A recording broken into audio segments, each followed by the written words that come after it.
tardes, Esteban. Buenas tardes, ¿qué tal? Bueno, pues aquí un día frío aquí en Cantabria. Mira, Esteban, yo quería hablar contigo de tu último libro, Cantabria, Voces de la República y de la Guerra Civil. Antes quería presentarte como Esteban Ruiz, eres sociólogo, eres editor, eres escritor, en el fondo eres intelectual. Bueno, curioso, me interesa la vida, me interesan las cosas que suceden a mi alrededor e intento entenderlas, ¿no? Sobre todo una persona interesada en comprender lo que sucede a su alrededor. Bueno, y por esta comprensión, yo desde mi también experiencia literaria, sé que cuando alguien emprende la escritura de un libro, suele ser por una razón interna, personal. Sí, ¿Qué te ha movido a ti para escribir sobre el tiempo de la República y el tiempo de la Guerra Civil aquí en Cantabria? fundamentalmente los silencios familiares. Yo creo que todas las familias tienen armarios cerrados, habitaciones bajo llave, espacios de silencio que a las nuevas generaciones les incomodan, les inquietan. Yo creo que esos grandes silencios de una familia como la mía, una familia derrotada, una familia republicana, acrecentaron muchísimo el interés por saber quién fue mi abuelo, quién fue mi abuela, en qué circunstancias sucedió su vida durante aquellos azarosos años, y sabía que en casa esas respuestas nunca las iba a encontrar. Y por tanto, a partir de ese hecho, lo que he intentado es buscar respuestas que mi familia no me daba sobre quiénes éramos todos, ¿no? Y de dónde procedíamos y qué es lo que había sucedido en aquel tiempo. Ese es fundamentalmente el eje que me mueve a investigar sobre la República en Cantabria y lo que luego acontece a partir de ese momento, que no deja de ser un enorme conflicto dentro del espacio republicano. Entonces el libro abarca 6 años y pico intensos y trepidantes. Y esto es un poco el motivo. El libro tiene literatura y fotografía, los dos tipos de documentos. Tiene textos, testimonios, documentos oficiales, tiene reportajes periodísticos, tiene fragmentos literarios de aquel tiempo. Es un puzzle enorme, montado en torno a imágenes y textos escritos, sí. Sí, sí. ¿Está organizado de qué forma? La participación tuya, aparte de ser la de un recopilador de datos, de informes, de fotografías, de documentos, de periódicos antiguos, ¿cuál es tu labor, tu engranaje? ¿Tiene tesis el libro? Hay un trabajo de estructuración a partir de 14 capítulos, todos ellos tienen una introducción propia. Y luego hay una construcción narrativa con pies de fotos muy elaborados que intentan corresponder y ampliar la información que las páginas van ofreciendo. Las imágenes y los textos están perfectamente sincronizados. He intentado hacer una pieza divulgativa, amena, tremendamente visual, porque la potencia visual de ese tiempo es inmensa. Y sobre todo he tratado de obtener imágenes que hasta este momento no se habían editado, con lo cual una parte importante del cuerpo del libro lo componen materiales inéditos hasta este momento. Hay unas 540 imágenes y están ensambladas con unos 325 textos, aparte de los 14 introducciones que hago a cada uno de los capítulos. Entonces, ¿Cuándo comienza la historia? La historia comienza con la llegada de la República. Es más, la historia comienza con el último día que la familia real española tiene en el veraneo santanderino del septiembre del año 30. Los textos de ese tiempo hablan, bueno, de un verano que se apaga, de un verano que se acaba, que ha sido un verano brillante y que, bueno, la familia real vuelve a la corte con la esperanza y el deseo de que en pocos meses los volvamos a tener entre nosotros. Y Como tu libro sabes, acaba 6 años después. 5 meses después, la monarquía se desmorona como un azucarillo, si no solo muerto, esto es importante decirlo, pero el régimen cambia por completo y ese tiempo ha desaparecido. Entonces, empieza ahí, en ese momento. La radiografía que de la región se ofrece en ese tiempo, los medios de comunicación, es una región que bulle, con conflictos sociales larvados, que quedan de alguna manera amortiguados por esa presencia permanente de la corte real en el verano de San Martín. Pero bajo todo esa especie de capa de normalidad y de vida placentera vinculada al verano, bulle una sociedad con grandes problemas, ¿no? Y esto es lo que desemboca en la llegada de la República. Y el libro acaba 6 años después, también en el verano del 37. Acaba así, acaba muy mal. Acaba más bien en el otoño-invierno del 37, 38. La trato de avanzar porque sí que quería acercarme a la ominosa década de los 40, aun cuando ese sería objeto de otro libro, pero acaba cuando Cantabria se transforma después de la caída de la República en Cantabria, puesto que la guerra civil continúa y la República se mantiene aún año y medio más en el resto del territorio nacional, pero acaba con el embolsamiento de miles y miles de republicanos en Santander y la caída de la ciudad el 26 de agosto del 37, y lo que acontece en los meses siguientes, que es terrorífico para la región. Ahí, a mi juicio, quisiera saber si también es el tuyo, hay 3 tipos de protagonistas en la triste historia de España de aquellos años, que serían unos, serían otros y serían aquellos que sufrieron lo de unos y de los otros. Sí. Siempre se habló de las dos Españas. Hubo una tercera Cantabria también, sí, es bueno hablar de ello, porque existió esa tercera Cantabria. De hecho, la sociedad cántabra era una sociedad centrada, ecuánime, una sociedad plural, pero había grandes voces de ese tiempo que fueron sepultados por los dos extremos, ¿no?, de cada bando. Y en el libro me esfuerzo mucho en conseguir esos textos de esas personas liberales o republicanas que hicieron una apuesta clara por el entusiasmo colectivo que supuso la llegada de la República a nuestra región, y que cuando se acerca el año 35, se acerca la década terrible, el bienio negro de la CEDA, cuando la derecha gobierna la República, que se dan cuenta que la situación es irremediable y que vamos hacia un enfrentamiento civil. Gente maravillosa como Manuel Llano, que escribe todos los domingos en el periódico unos textos tremendos, dolorosos, en los que abunda mucho en cómo la sociedad cántabra se va sumergiendo de alguna manera en un espacio oscuro, un espacio negro. Pero textos de Pic, que también es un hombre que apuesta por ello, y textos de un comillano honorable que aparece en el libro en varias ocasiones, como es Jesús Cancio, un hombre que queda aplastado por los extremos y que defiende además la República con vehemencia y también defiende el patrimonio religioso y el patrimonio cultural del que él es valedor en ese tiempo ante las atrocidades que quieren cometer las milicias republicanas en algún momento. Es un hombre corajudo, es un hombre potente, y algunos textos en defensa del patrimonio religioso de Cantabria me parecen de lo más valiente que se escribe en un tiempo tan terrible como el año 36 y 37 en esta región. Sí, aquí en Comillas es famoso su defensa de la iglesia de Comillas, que querían derruirla.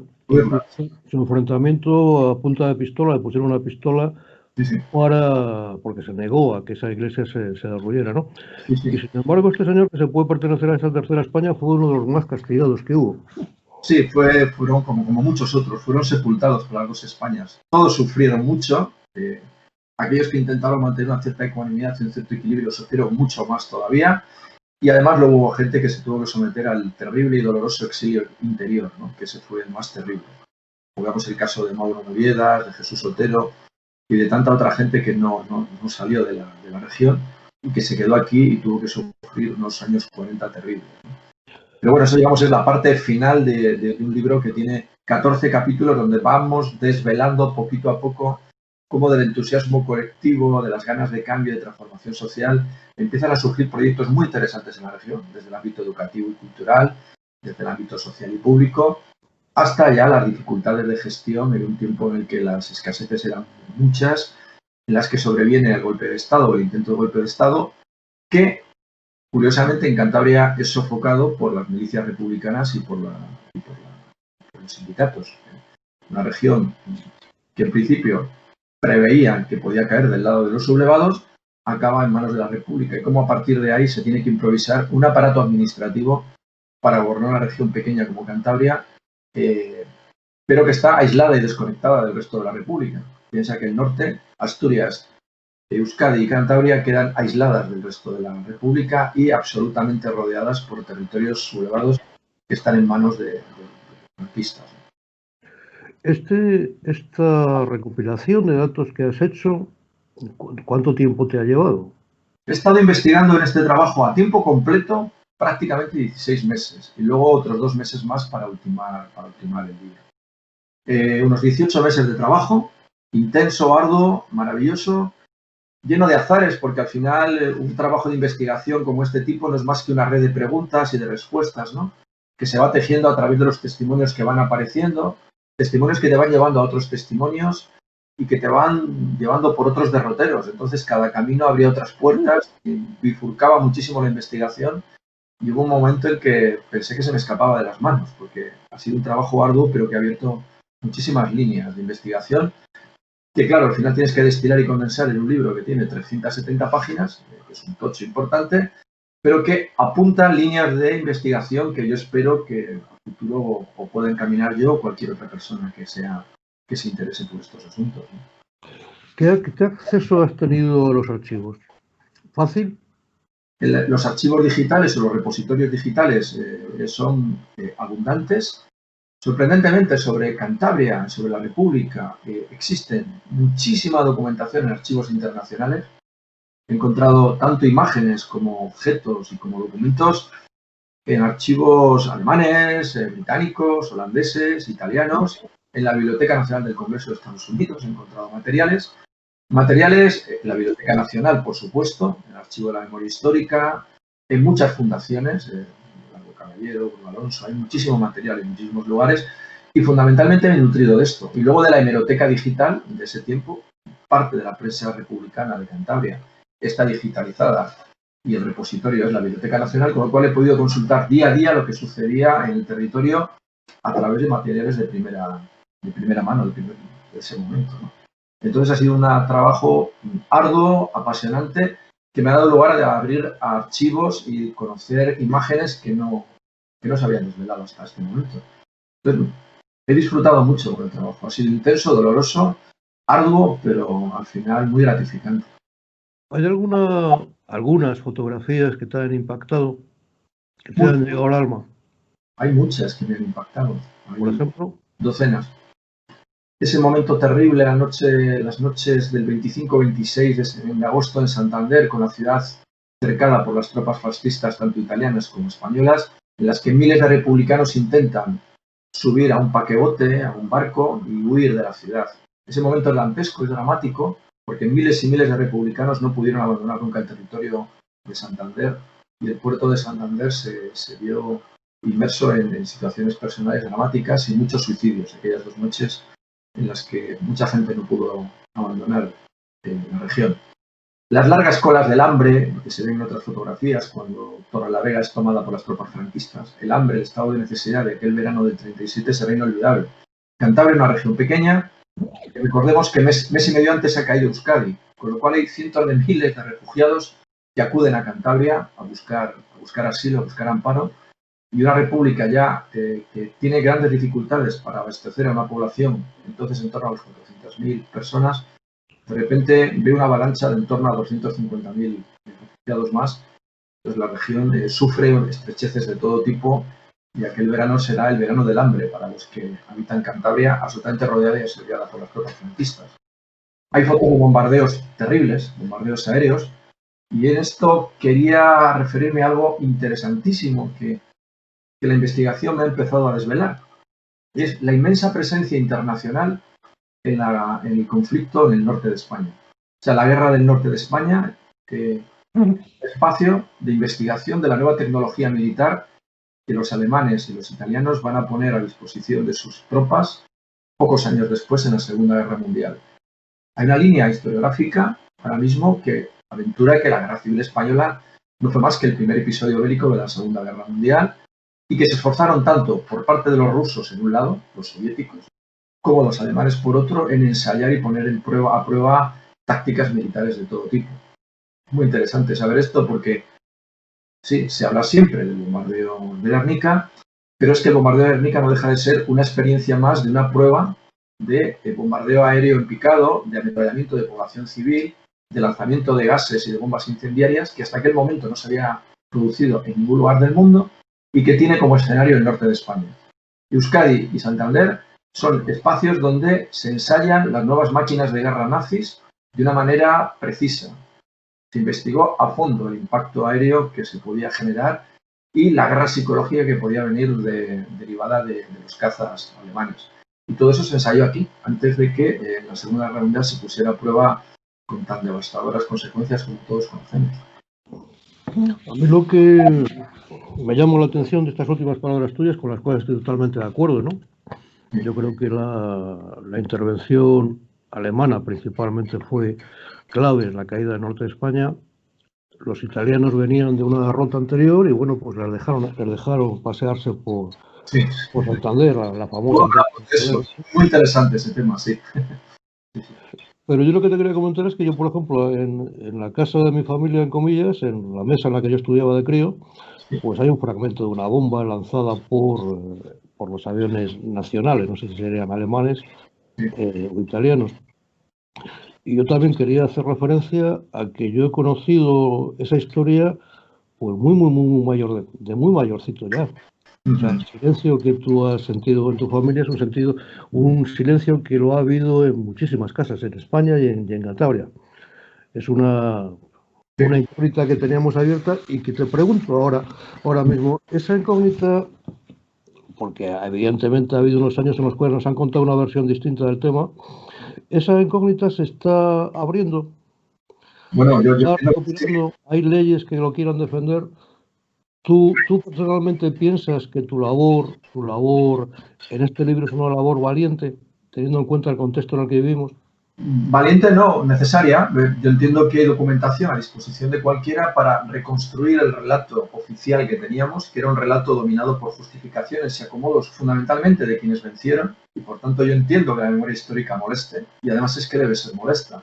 Debe ser molesta para desbaratar determinados relatos montados sobre grandes mentiras, ¿no? O grandes espacios en silencio. Yo entiendo como sociólogo que la sociedad es compleja y que necesitas conocer todas las partes de un hecho, de un acontecimiento para luego tener una perspectiva más amplia. Luego yo entiendo que en una región donde ha habido un relato oficial justificado y acomodado de quienes vencieron durante tanto tiempo, cualquier fisura que se provoque en ese relato a partir de documentos y materiales inapelables es molesta. Yo entiendo que tiene que ser así. Y por tanto no es tanto valentía como intentar explorar la complejidad de ese tiempo y ofrecer otros puntos de vista más amplios, más diversos, porque una parte de aquella sociedad nunca pudo hablar. No se la dejó hablar, no se lo permitió. Y durante mucho tiempo la autocensura imperó. Y el silencio creó una enorme maquinaria de culpabilidad colectiva que hizo que aquellos que perdieron la guerra pensaron que realmente su defensa de la República había sido un enorme error y un intenso pecado, como en su momento se intentó inculcar en muchísimas generaciones, ¿no? Y ese es el caso de mi familia. Yo entiendo que ha sido así. Se entendieron culpables de algo que nunca debería haber sucedido y se construyó ese relato de la víctima que no tenía derecho a expresar lo que había sucedido y por qué su toma de posición en aquel momento le llevó a estar al lado de la legalidad republicana. Por tanto, entiendo que este y muchos otros trabajos de investigación que la Universidad de Cantabria ha promovido en los últimos años van abriendo otros espacios para entender que aquel tiempo fue bastante más complejo. Y además es que es un paso por un tiempo del cual no se habla apenas. La historia regional oficial, por decirlo de algún modo, llega hasta el veraneo real, la monarquía, la república se pasa de puntillas siempre, los primeros y terribles años de la dictadura también, y Cantabria salta como de los años 30 a los años 50 y 60 como en un suspiro, ¿no? Entonces hay una especie de gran y enorme trampa, ¿no? Llena de un agujero negro en el cual parece que en la región no sucedieron cosas. Y vaya si sucedieron en aquellos tiempos. Bueno, en esos años hasta que empieza la situación española a normalizarse internacionalmente, son los tiempos del maquis. Sí, son los tiempos del maquis y son los tiempos de los campos de concentración. Y son los tiempos de concentración. Cantabria es un inmenso universo concentracionario durante entre 6 y 8 años. Hay miles de prisioneros republicanos que reconstruyen ciudades, que levantan pantanos, que horadan túneles para el Santander Mediterráneo, que construyen fábricas como las NIACE de Torlavega, construida por prisioneros republicanos, algo que se ha silenciado de una manera increíble durante muchísimo tiempo. Y entonces Cantabria es un espacio de represión y de mano de obra barata, de trabajo esclavo. Desde el año 37 hasta el año 42, 43, lo que sucede en Cantabria es atroz, es terrible, y de esto no se ha hablado apenas. Lo que pasa es que los documentos y las imágenes que van apareciendo son inapelables. ¿Has tenido acceso a los archivos del ejército? Sí, ahora mismo hay una parte de los materiales del Ministerio de Defensa que están a disposición y además hay actas, hay crónicas, hay telegramas de los dos lados, de los dos bandos, interesantísimos a los cuales se puede acceder. Sí, ese material se desclasificó hace mucho tiempo y ahora mismo es accesible. Y hay material muy interesante sobre las tácticas militares de guerra en Cantabria, en el norte en general. Hay dos temas muy especiales que son la rendición, el pacto de Santoña. Sí. No sé si lo reflejas en tu libro. Sí, hay una parte dedicada a ese episodio terrible, puesto que la República se desbarata en muy poquito tiempo y una vez entramos en conflicto son 16 días simplemente de guerra. O sea, la República no pudo sobrevivir más tiempo, no pudo resistir primero porque era endeble, porque su estructura y su concepción militar era endeble, porque el aparato tecnológico de los soldados era inmenso, pero sobre todo porque los batallones vascos se rindieron de una manera bochornosa al ejército fascista italiano, con el cual llevaban pactando, negociando meses y meses. Se replegaron simplemente de sus puestos de defensa del territorio, se embolsaron en Santoña, en Laredo y Casturdiales y se entregaron a los italianos en un intento fallido de salvar su situación y salir embarcados para Francia. Fallido digo porque cuando Franco se da cuenta que los italianos han negociado a sus espaldas, manda a la falange y la falange impide el embarco de las tropas vascas en los barcos que las iban a llevar fuera del país y acaban todos atrapados allí, con lo cual fue una operación fallida que dejó en muy mal lugar al PNV y al gobierno vasco de aquel tiempo. PNV y gobierno vasco que estaban en Santander. Euskadi de aquel tiempo, en el exilio, tuvo su aparato administrativo en Santander durante unos meses. Es también una circunstancia muy curiosa, ¿no? Pero esa rendición de las tropas vascas impidió que la República resistiera el tiempo suficiente como para hacer frente con cierta solvencia a las tropas nacionales.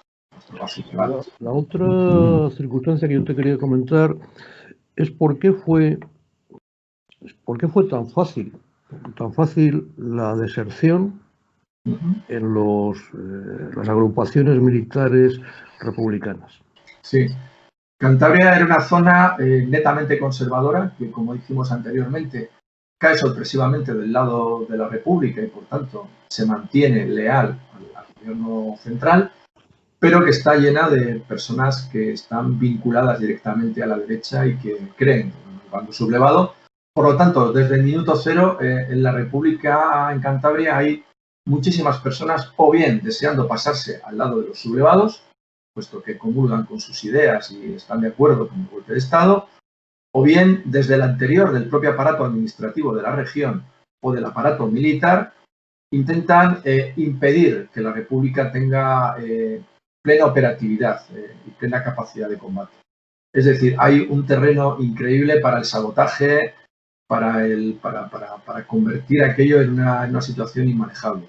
Por tanto, la República está llena de quintacolumnistas en Cantabria, está llena de enemigos declarados de la República que intentan impedir por todos los medios que se desarrolle un buen aparato defensivo para que Cantabria pueda permanecer del lado de la República.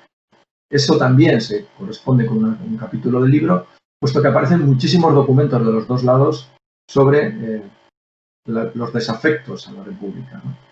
Pues hay un tema y es la evasión del propio frente de guerra y también la oposición a la resistencia interior en las ciudades, Torlavega, Santander, a el hecho de que la República pueda desenvolverse con normalidad. La tercera pregunta que te quería hacer aquí, hablando de lo que es exactamente la guerra, fue el fin. El fin estuvo en el Mazuco, cerca de Llanes. El fin de la República. El último territorio republicano, el último territorio cántabro en el cual se arría la bandera republicana es Tresviso. Exactamente, Tresviso. Pero sí, bueno, una vez se conquista Santander y se corta la carretera en Torrelavega, el acceso a Asturias es muy dificultoso. Con lo cual hay miles de personas que intentan huir, sobre todo de Liébana, de Cabuérniga, de cabezón hacia allá, pero cuando Torlavega es cortada, cuando Torlavega es tomada, el copo hacia Santander y el Arco de la Vía es prácticamente completo, y aunque en el repliegue se sigue resistiendo, pues en 8 o 10 días la República desaparece de Cantabria, ¿no? La República solo retrocedió desde el primer momento que hubo el enfrentamiento inicial de la ofensiva, con lo cual solo pudo poner freno un poquito al colapso total durante unos días. Los bombardeos eran terribles, la potencia blindada de los italianos era inmensa, y de los alemanes, porque hay muchos Panzer en ese momento en la región. Sorprende ver fotos de los Panzer alemanes por Santander, transitando por Castelar. Es un hecho insólito que cuando lo ves, no lo sabía, no tenía ni idea. Aparece esa foto. Esa Sí. foto aparece en tu libro. Hay varias fotos de Panzer alemanes, los Panzer por Santander, sí. No, yo lo desconocía, yo pensé que eran solamente las Arnaldo. Sí, no solo hubo las Fiat Ansaldo, estas pequeñitas. Sí. No, las tanquetas italianas también vinieron acompañadas de los Panzer I, ¿no? Que eran ya blindados de un cierto porte. Frente a los cuales nada más que había autometralladoras Renault, porque, bueno, las crónicas nacionales de los franquistas hablan de los blindados rusos. En Cantabria nunca hubo blindados rusos, no hubo blindados rusos en el Frente Norte. Solo había ligeros blindados Trubia, fabricados autofabricados en Euskadi, blindados caseros construidos en los talleres de las siderurgias cántabras y asturianas, que eran unos artefactos increíbles. Cuando ves las fotos dices, bueno, son como objetos de la Primera Guerra Mundial, y frente a ellos había un aparato tecnológico brutal y unas armas de primer nivel. Entre ellos son Panzer alemanes y las tanquetas Fiat Ansaldo italianas. Sí, sí. Bueno, luego estaba el problema referente a la aviación, que ¿no? Se achacaba que no había suficientes aparatos de la aviación republicana, y el gobierno de Madrid, en ese caso que ya estaría en Valencia, decía que no había aeropuertos. Sí, Cantabria tenía aeropuertos. Aquí sí que tenemos que decir que sí hubo aviones rusos. Los Chato y los Mosca eran unos aviones muy eficaces. Los pilotos, hubo formadores rusos en todas partes. Los rusos tuvieron mucha presencia en Cantabria y determinaron parte de la estrategia defensiva de la región. Los asesores rusos estuvieron en todo tiempo con Gamir Olivarri, que era el teniente general que de alguna manera se hizo cargo de la defensa de la República en Cantabria. Y sí que hubo pilotos rusos que adiestraron a pilotos españoles, y entonces lo que pasa es que había muy pocos aparatos, y además no había reposición de aparatos, con lo cual enseguida la superioridad numérica de los alemanes y los italianos fue abrumadora, y en el cielo durante mucho tiempo el dominio fue absoluto, con lo cual esto determinó mucho el avance del conflicto en Cantabria. Sí. En tu libro, ¿cuántos capítulos están dedicados a lo que estamos ahora mismo hablando, a lo que es el conflicto bélico? El contexto bélico, pues los 5 últimos capítulos. Estoy mirando los índices. Sí, son 14 capítulos. Yo diría que los 5 últimos capítulos se dedican al contexto bélico. Es muy importante porque en el libro lo que intento es diferenciar lo que era la vida cotidiana en el frente y en la retaguardia. Me interesa mucho más el aspecto humano y el aspecto social, y en algunos casos claramente la situación era a veces digna de Berlanga. Digna de Berlanga en el sentido de gente que desertaba del frente para bajar a segar a su casa porque era el momento de la recogida de la hierba, ¿no? Y estas cosas pues resultan jocosas en un contexto tan duro como este, ¿no? Y hay muchísimas circunstancias en las que te das cuenta de que no había grandes héroes, había gente que trataba de sobrevivir en una situación que no entendía. No había ninguna capacidad de tener una perspectiva amplia de lo que sucedía. Los medios de comunicación eran pequeños, como tú sabes, la radio, la prensa y las octavillas aéreas, pero eran medios de comunicación absolutamente controlados y manipulados, con lo cual la propaganda política era inmensa. Pero nadie sabía con claridad qué es lo que estaba pasando 100 kilómetros más allá de su territorio. Y luego lo curioso es que, claro, cuando estalla la guerra, Cantabria permanece, digamos, en retaguardia.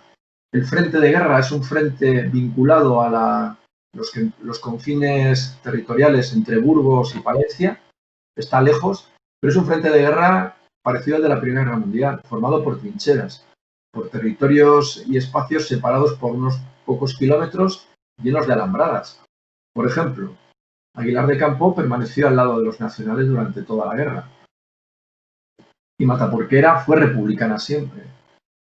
Las hostilidades, las imprecaciones, los insultos entre unos y otros eran permanentes.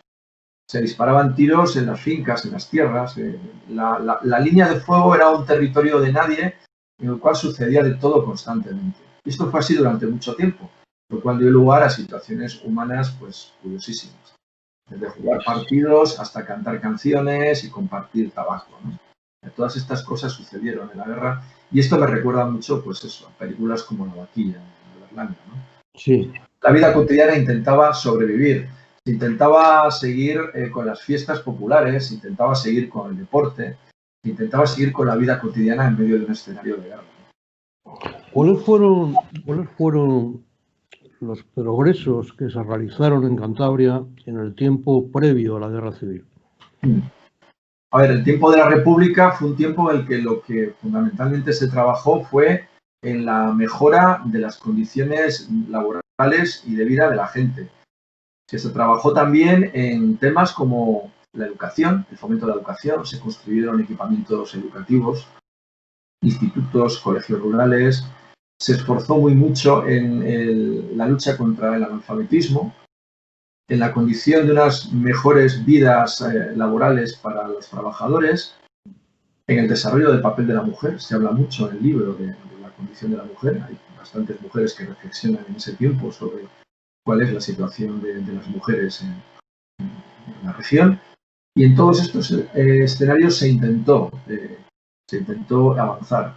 Es una región claramente dividida entre un mundo rural, un mundo más sometido al clientelismo y al caciquismo, y un escenario urbano en el cual las clases más o menos formadas del aparato administrativo y, por otro lado, una pequeña clase obrera incipiente que va creciendo, sobre todo en el arco del Besaya, en el eje del Besaya y el arco de la Bahía, en torno a la actividad industrial, va tomando conciencia de clase y va tomando conciencia de la necesidad de mejorar las condiciones de vida y de trabajo y de dignidad de las personas.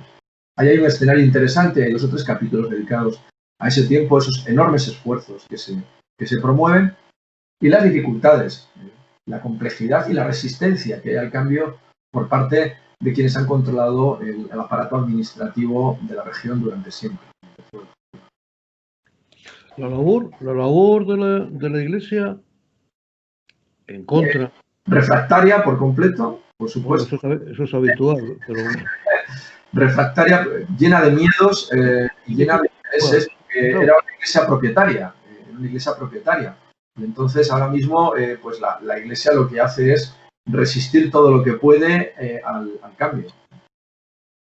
Entonces se nota el aparato administrativo de la iglesia, el aparato eclesiástico vinculado a los poderes locales, intenta por todos los medios impedir que la administración evolucione y que las clases más humildes y más populares puedan desplegar todo el potencial que tienen. Hay un enorme miedo al cambio, un enorme miedo que se traduce en textos increíbles que vas leyendo a lo largo del tiempo. ¿Tiene alguna significación en el libro tuyo, algún capítulo particular referente al tema de la Iglesia? La Iglesia va apareciendo sobre todo al principio, porque el conflicto eclesiástico existe desde el primer momento. Desde siempre, la Iglesia intenta alentar en las elecciones que se vote a favor de la monarquía y, por tanto, impedir el proceso de la República. Y luego, evidentemente, hay una etapa en la que la Iglesia ve confiscados sus bienes. La mayor parte de los colegios religiosos son incautados para actividades republicanas, para actividades milicianas, y, por tanto, se resiste durante mucho tiempo a esta situación. Desde luego, hay un momento terrible, y hay que contarlo, hay un momento terrible, y es cuando el golpe de Estado fracasa en la región. Las purgas y los asesinatos cometidos por las milicias republicanas absolutamente descontroladas durante los primeros meses son terribles. Y el aparato administrativo republicano tarda en hacerse con el control de la situación. Cantabria sufre en la primavera, verano y otoño del 36 una situación terrible, la situación de los paseados, de los purgados, de los fusilados por parte de los republicanos, que luego evidentemente ese efecto se multiplicará cuando los nacionales lleguen y controlen la región, ¿no? La represión después será terrible, pero los primeros meses, tras el intento del golpe de Estado del 18 de julio, las milicias toman el control de la región y son milicias descontroladas. El aparato administrativo republicano no es capaz de controlar la situación de orden público en la región y se producen muchísimos de los asesinatos que luego serán el elemento sustancial de toda la represión que vendrá a partir del control de las tropas franquistas de la región. Otro tema creo que de interés es la labor de la prensa. Sí, la prensa juega un papel fundamental. Esta es una región muy instruida. Había 4 periódicos en aquel momento, 2 de tendencia claramente conservadora y otros 2 de tendencia republicana. El combate entre ambos mundos es constante hasta que cuando llega la guerra la República toma el control absoluto y la censura se instaura y todos, absolutamente todos, desde el ultracatólico y conservador Diario Montañés hasta el último periódico, El Cantábrico, que es el más radical y más socialista de todos, tienen la misma unidad de criterio, ¿no? Y se convierten en herramientas de propaganda. Pero durante muchos meses el escenario es un escenario de debate saludable, de diálogo, de artículos muy potentes. Es muy interesante contrastar la prensa de ese tiempo, ¿no? Es muy, muy, muy interesante, porque da lugar a esa visión compleja de una región plural, mucho más plural de lo que creían. Bueno, acaba la guerra, empieza el periodo represivo, que según comentabas antes, podemos calcular hasta el año 42. Más allá, lo que pasa es que hasta el año 42 o 43 los fusilamientos están a la orden del día. Luego la situación se calma más, se normaliza. El aparato republicano hace picadillo a la sociedad a través del miedo, el miedo permanente. Y en la región, una región como esta, en la cual las guerrillas intentan ampliar y resistir en el monte, el estado de guerra y de alarma permanece mucho más que en otras regiones, donde no hay milicias luchando en el monte. Con lo cual, la guerra está permanentemente fresca en el subconsciente de todo el mundo y el aparato represivo lo utiliza para reprimir, sobre todo en las zonas, en las localidades más obreras, ¿no? Más vinculadas a la República. Y por tanto, lo que yo decía es el aparato de represión a través de los campos de concentración se mantiene, sí, hasta 42, 43. Sigue habiendo campos de concentración y trabajo después, pero las condiciones ya cambian completamente.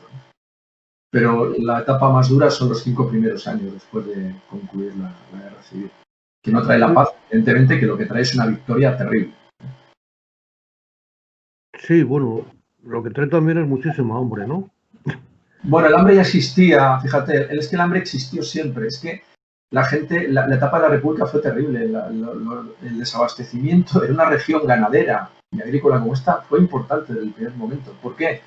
Porque se generó un sistema de acaparamiento y especulación enorme. Entonces, desde siempre, el problema del abastecimiento estuvo en la agenda pública del gobierno republicano primero y luego del gobierno falangista los primeros años. Era muy difícil abastecer a una región como esta, porque hubo muchísimo desabastecimiento. Sí. Entonces, hubo hambre siempre. Curiosamente, no fue un tema que se pudiera resolver con el control del territorio por parte de las tropas franquistas. Durante muchos años sigue habiendo desabastecimiento en nuestra región. Bueno, Esteban, pues yo quería volverte a felicitar por el libro y te quería preguntar si nos hemos dejado algo en el tintero.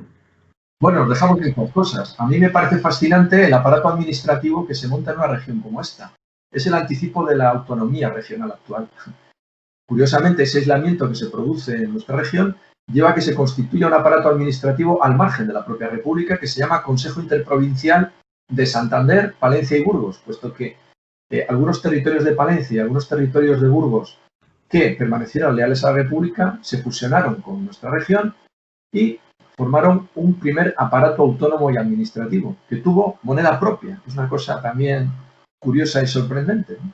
Entonces, los esfuerzos de ese aparato administrativo por sobrevivir en unas condiciones terribles y aisladas del resto de la República me parecen heroicos, ¿no? Entonces, para mí hay un reconocimiento enorme a aquellas personas que creyeron en aquel tiempo, para un cantabrista como yo, sobre todo, que creyeron que era posible construir una región autónoma en una situación de incertidumbre como aquella. Es un tema importante que creo que necesita mucha investigación y que genera una cierta singularidad en el territorio de Cantabria durante aquel tiempo de la República. Yo eso lo desconocía, sí, totalmente. Es muy curioso, hablo de ello en el libro bastante. Sí. Los estatutos también, que en ese momento se aprueban, y es un momento pues, muy curioso de construcción, de intento de construcción de un aparato administrativo. Cantabria siempre tuvo un debate sobre un regionalismo, un federalismo, y en aquel momento los sectores más progresistas apoyaban la creación de una región autónoma, ¿no? Independiente, mirando siempre a Euskadi como referencia, ¿no? Muy bien, Esteban, pues muchas gracias por todas las informaciones que nos has dado. Un placer, como siempre. Te vuelvo a felicitar por el libro. Gracias. Y permíteme que vuelva a considerar que es un acto espiritualmente valiente. Bueno, en este mundo, en esta época terraplanista en la que vivimos. Sí, me gusta enfrentarme a retos porque a veces creo que hay libros necesarios que no están y hay que construir o hay que crear. Entonces, bueno, este ha sido uno de los motivos de que este trabajo esté ahora mismo en el mercado de las calles. Muy bien, por lo dicho, muchas gracias. Un placer, como siempre.